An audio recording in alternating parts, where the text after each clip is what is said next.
Welcome to another edition of AUVSI's Weekend Roundup, where we point out some stories from the week that you might have missed. I am coming to you from Las Vegas.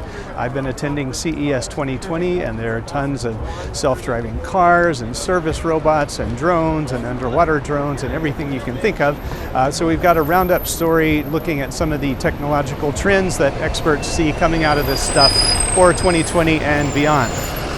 We also have a link to a story.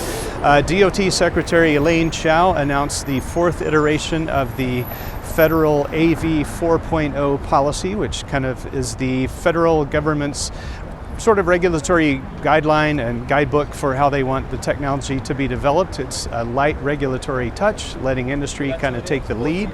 So take a look at that story. Got a couple of other developments. Deere has announced various technologies that enable farmers to more precisely place fertilizer and weed killer using optical systems and AI and all sorts of different computing things. So take a look at that story. If you came to AUVSI's Expo last year, you may remember the Bell Nexus flying taxi concept. They have brought it back to CES this year and also built a little model city, sort of Godzilla movie model city size with small drones mimicking the Nexus flying around, showing how they would operate. And last but not least, the South Korean company Doosan has announced a drone that can fly for 2 hours using a hydrogen fuel cell. And they didn't just announce the drone, but they announced the distribution method for the fuel cells and the fuel so that people can use them wherever they need to use them. So take a look at those stories, and I will now pitch to Brian in the Washington area. We have a lot of exciting news to get to today, so let's jump right in. First, during CES this week, a company called Sunflower Labs debuted a fully autonomous drone called the Bee, which is designed to patrol one's property.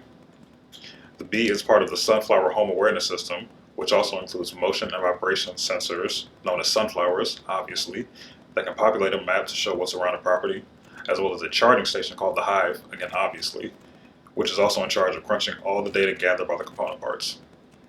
Next, a team from the University of Louisiana Monroe recently provided UAS training to a select group of Louisiana law enforcement, firefighters, and first responders. In total, 30 law enforcement, firefighters, and first responders, as well as one officer from the university's police department, completed the training, which took place over the course of several weeks. And finally, as part of the North Carolina Transportation Summit, EHang recently conducted its first ever U.S. trial flight, the EHang 216, which is the company's two-seater passenger-grade autonomous aerial vehicle. While the flight was a non-passenger flight, EHang says that it is currently working with the FAA to secure approval for a passenger trial flight of the EHang 216 in the near future. All right, so that's what we have for you this week, and signing off from Las Vegas. We look forward to seeing you again next week.